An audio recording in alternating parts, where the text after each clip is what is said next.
One thing that I thought about when thinking about special memories of Grandma was when I was in elementary school and how helpful she was in any kind of crafty, artistic homework project that I might have had. So one really special project that I remember working hard with you on was making a fur trader fort. And we got little twigs out of the forest, I think, and sharpened the tops of them and then glued them all together into a big fort. And then we had little Playmobil characters and we set them all up, and I can't remember everything we did, but it was a very impressive fort that you put a lot of work into helping me put together. And we also did get a good grade? It must have. I don't see how it could have gotten a poor grade. And you also helped me do a deadfall trap. So if you're ever looking to hunt in the winter, Grandma knows how to do that. What kind of a trap? Well, maybe not.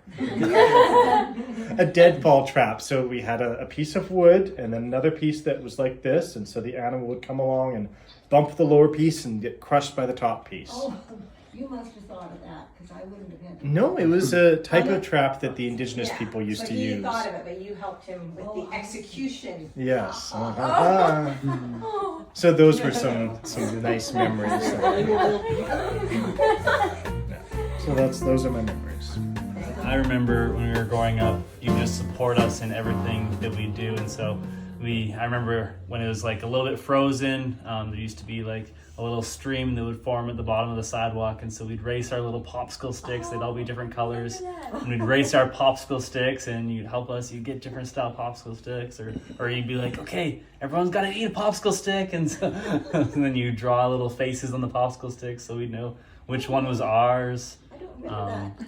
And then even like if we were building a fort, you'd be like, okay, let's get some shovels and some rakes and let's help you do this thing right. And so it was always just like, you're always just like supporting us in everything you want to do. It was always just this like fun, loving nature, or You were always so much fun. it'd be playing with the sand, and you'd help us do something with the sand, whether it was like making a little object that we could play with or something. You'd always just support us in everything we wanted to do. I was having my second childhood was as a result of a couple weeks ago I was talking with Scott and Aaron, and we got on topic of stuff that maybe you did with your grandma or something. So. and then I was thinking of all the different things that we did with you when we were growing up, and you always had different projects, like for Christmas presents or whatever. And so one year, and in the summer too, like besides cutting vegetables and fruit and stuff, one year we were into macrame, and another year you did candles. We made candles for everybody for Christmas. And another year we made little orange pomanders where we stuck cloves in them and wrapped ribbon around them and hung them in closets. And then another year we did dough art, and we made dough art Christmas ornaments and stuff. One year, as a result of Craig, which I won't go into, but Grandma might remember the backstory, we ended up doing chocolates. We made lots and lots of chocolates around Easter time, like hundreds of chocolates. And so you just always had ideas for us, probably to keep us busy, but it was kind of fun that we always had things that you were always just doing stuff with us, and that was just really special. So thank you. Do you remember the toffee? The toffee memory? No. Whole toffee? No, I don't remember. I sort of vaguely remember that it was a disaster. Yes. But I don't remember that really. Right. Well, I remember, Grandma, that me and Brett would often have little play dates, and you would pick us both up and take us over to your house, and we would often watch the Three Little Pigs, because that was Brett's favorite movie. Got me every time. Loved that movie. No! Don't do it! And It's always a twist. and then you'd make us chocolate milk and some kind of peanut butter and honey sandwiches, and then we'd often play either like in the backyard, maybe in the sandbox, or often we'd like build like forts in the basement. You would build forts for us, either with like blankets or like pillow forts, or there was that kind of like foldable tent thing that kind of opened up, and we'd play in that. And then you'd bring us little snacks as we played down in the basement, and I just remember always really looking forward to any time that I got to have those little play dates over at your house, because I knew I'd be spoiled. Because it was such a long time ago. Joseph might have to correct me here, but it was, I think I was probably in elementary school or something, and I remember it was winter time, and there was a lot of snow out, and the snow plows had plowed a bunch of snow onto the boulevard. And I don't remember if it was your idea or our idea, but I think it was actually your idea. And you were like, you and Joseph should go build a snow fort on the boulevard there. And I remember you got out the pink and or the purplish and green little shovels there. And I thought you were just gonna give it to us, but then you actually started like digging and helping us build our little snow fort there. And I just remember being so surprised. Like I didn't expect my grandma to help build a snow fort, so I thought that was so hilarious, but I remembered that. So. I just always remember how whenever we went outside in the winter, you would bundle us up so much, and we would be just.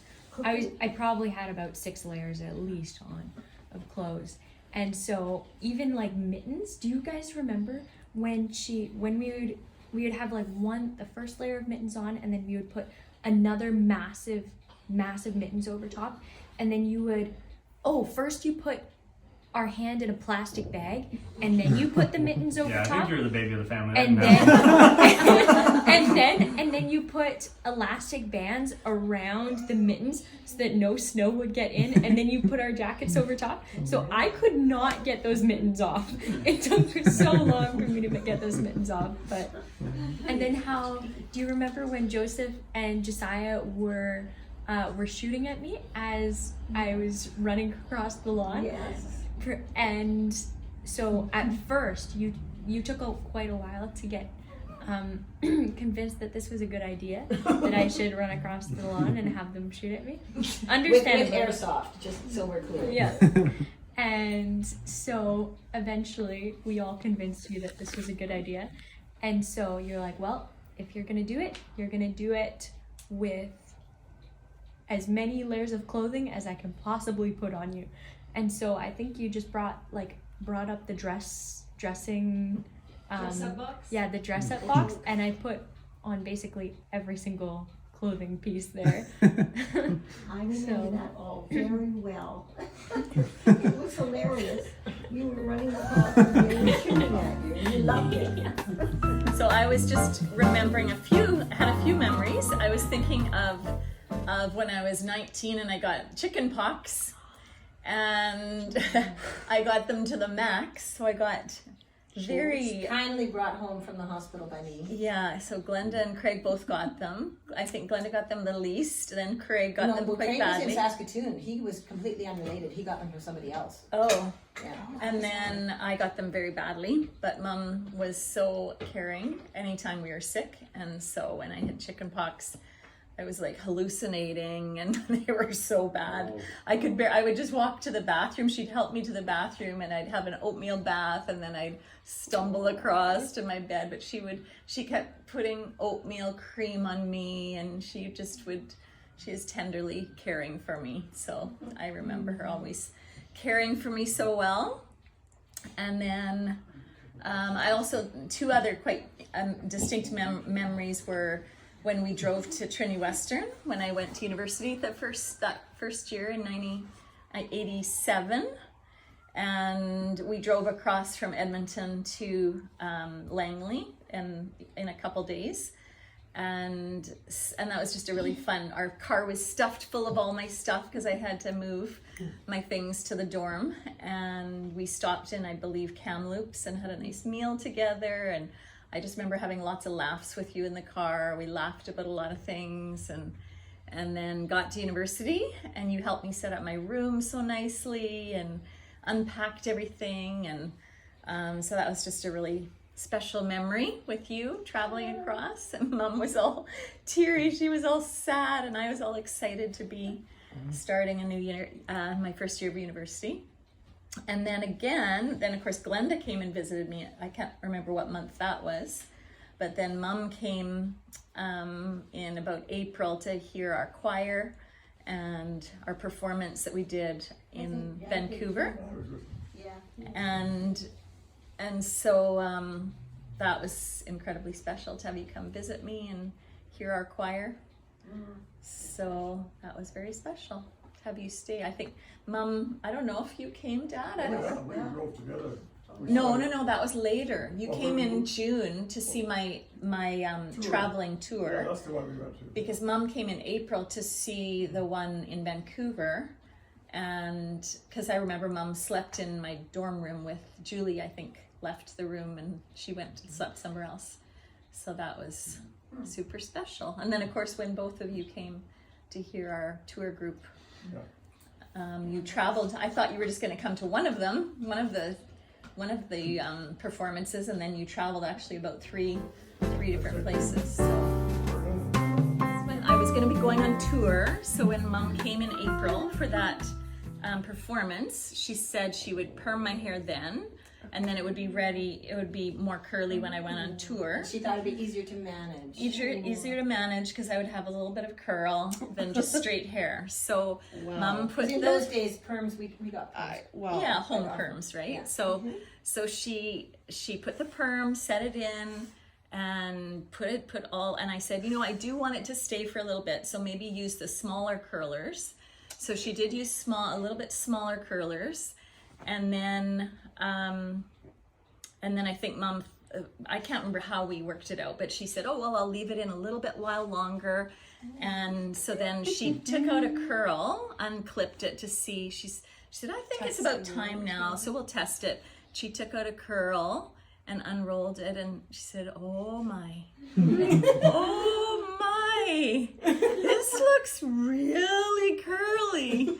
And I didn't know, and so then she said, I think we better take them all out right now. And so she took them all, and they were literally, my hair had been down to here, and it was like Shirley Temple. It was really, it was like straight out. It was so curly. It was like the curliest afro you've ever seen. And so, but actually after she undid all the curlers, normally you don't want to wash your hair or anything. We washed my hair. We conditioned my hair. We washed it again, and it was so tight.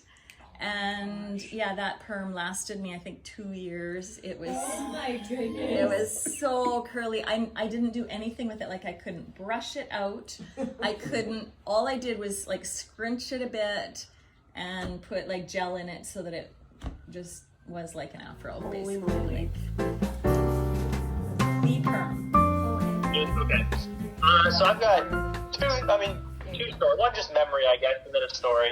So one memory that I was thinking of actually just a couple weeks ago was Lydia and I were actually talking about making some donuts at home. And it made me think of Grandma's donuts that she always used to make for us. So she'd always make a little bit extra bread dough. And when she was making her extra bread dough, then she'd take the bread dough and she'd put some oil in a pan on the stove and, I don't know, fry it up in the stove and then coat it with some sugar and stuff. And I remember a while ago I tried to do the same thing and I couldn't do it at all nearly as well. So maybe I'll need Grandma to show me sometime how to actually make donuts on the stove like she did. But that's just a memory. But then one story I had that I think kind of shows who Grandma is for us kids. When we were younger, Grandma and Grandpa used to pick us up from school on Mondays and Thursdays or Tuesdays and Thursdays or whatever. And a lot of times she would take us to McDonald's and we'd get an ice cream cone or, whatever at McDonald's. And usually we'd get an ice cream twist or whatever. But one day, I don't remember exactly why, but we went, and this time, instead of going through the drive-thru like we normally did, we went inside, and Grandma let me get a drink as well as my ice cream. And so I got my drink, just like a fountain drink, filled it up, and when I went to use the straw, I kind of have to demonstrate, but you know how when you go to open a straw that's in like the paper, you kind of just hit the end of the straw on the counter, and then the end of the top of the straw pops out, and you can just kind of slide it right off, right? Mhm. So I did that, and I was probably 10 years old at the time, and Grandma just was flabbergasted. She was like, wow, that's how you get the paper off the straw? And I was like, yeah. I was like, that's how you do it. And she's like, oh, I've always just ripped it off. And I was like, oh, yeah, this is way easier. But then she just acted so amazed and just thought that this was the greatest idea ever. And it just made me feel, and obviously you can tell now because I still remember this happening. That was how Grandma always was, you know. If you ever did anything that was the least little bit good or remotely, I don't know, impressive in any way, Grandma was the first one to encourage you and tell you how amazing you were and how great your idea was. And so, I don't know, just that little story, I guess, has always kind of stuck with me, of how Grandma would always make us feel really good about any little thing we did. Okay, no, I was just going to say that ever since I met Myrna the first day, she's always so sparkly and bright and cheery and pleasant. I just enjoyed being with her every moment. And she was always seems to be so distinguished. Whenever we went out anywhere, I was always so proud of her. And one particular occasion, we went to a conference in Victoria on international and Pacific affairs. And one of the people there was the Minister of Finance. In those days, Ministers of Finance were men of character and prestige. Michael Sharp. But we had a banquet in the big Empress Hotel at night. And so it turned out that Myrna, in her usual way, was looking very lovely, gorgeous, and she was the only lady there. And Minister of Finance said, "Oh, Myrna, you're the only lady here. You must sit with me." And so and then I was sat somewhere else. And I thought, here's Myrna, doesn't know boom all about anything about the Ministry of Finance. But I thought, well, she's on her own. And so she sat with the Minister of Finance, and they had a lovely visit. And she just charmed him too, and she just carried it off so beautifully. And I thought, well, that's just my Myrna. She's just able to do these things with such grace and poise and beauty that I've always loved her so much and feel proud of her. So that was just a little snapshot of something special that she did that time. It was good. You make it sound like I should have gone in for acting. No, you just were able to carry it off with aplomb. And even when we went to MIT, the first Christmas banquet with all these prestigious professors, and she just was so charming and gracious during that evening. It was for graduate students and their wives and the professors, our first year there. And again, she was just so special. She had a beautiful green velvet dress that she'd made, and she just was the belle of the ball. What color were her shoes, though? Shoes? I don't remember the shoes. I never got down to the shoes. Well, I thought it was funny when Grandma would knit on the beach. We would look over and see her knitting these heavy wool sweaters on the beach, so it was kind of funny. And once they gave me a gift, a monetary gift, and I thanked her profusely for the gift, and she replied cheerily, "Well, we just won't eat for a few weeks, that's all." And another time I said to her, "Grandma, you're just the sweetest," and kissed her cheek. She replied, "Well, I'm really more Swedish than Grandpa because Mom's side was half Swedish." Those are cute. And I just love sitting with you, Grandma, and just even your hand around my shoulder and just playing with my hair, rubbing my back, and just being close to you has always been such a joy. You're such a comforting presence, and yeah, all your hugs. Okay, well, I've always appreciated just how Mom has a sense of humor, and also, through that, just encourages us all and brightens things up. And I've also been amazed also at Mom's quick wit. She, is able to come back and have some really good comebacks too. But I also appreciate just how Mom's faith in God, and I'm just amazed. I was always amazed just for how many years that she led Daughters of the King, and incredibly faithful, and just being a leader to all these women. And I can just see that even now in Myrna, just how she kind of has followed in your footsteps, and how you kind of really led out in that way. So really appreciate that. Well, Mom always very cheery, very outgoing, practical joker as well. Loves a good practical joke. I think one story that I've heard shared from your family was, they were down the Okanagan and they were pitting the cherries, and Grandpa was like, "Oh, we got all the," occasionally one seed get through. He's like, "Nope, this time I got all the pits out. I'm sure of it." And so they baked a pie or something, and he's like, "I'll give a quarter for everybody who finds a pit." And so Grandpa took a handful of seeds and threw them in the pie and baked them in the pie, and everybody was picking out, "Oh, I got one. Oh, I got one. Oh, I got one."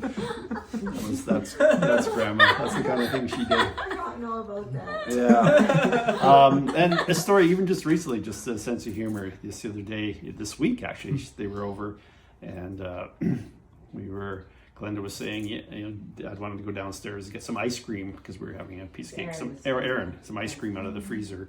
And Glenda said, "Just be careful, it's a little precarious in there." And I said, "Yeah, the other day I went and opened it and a frozen ham came out and landed right in my foot." And Grandma says, "Did you say Hammett?"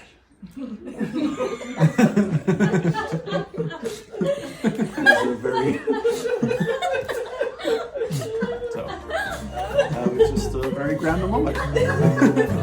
Leadership with women and so on. And I have a book here where I've recorded all of the different documents where Myrna first came to the Lord, and her first public speech, and all her records of her talks to the Christian women's clubs over the years. And so we have a volume with all that material in it. And then we also have this new volume. If you just show the cover of it, we'll be sending one to Kurt, and it's just over here, just on the right there. So it's right here. Go this way. This way. So that's the new one. We'll be sending a copy to Kurt and Josiah as well. We're just going to finish that up pretty soon. Wow. So there we go.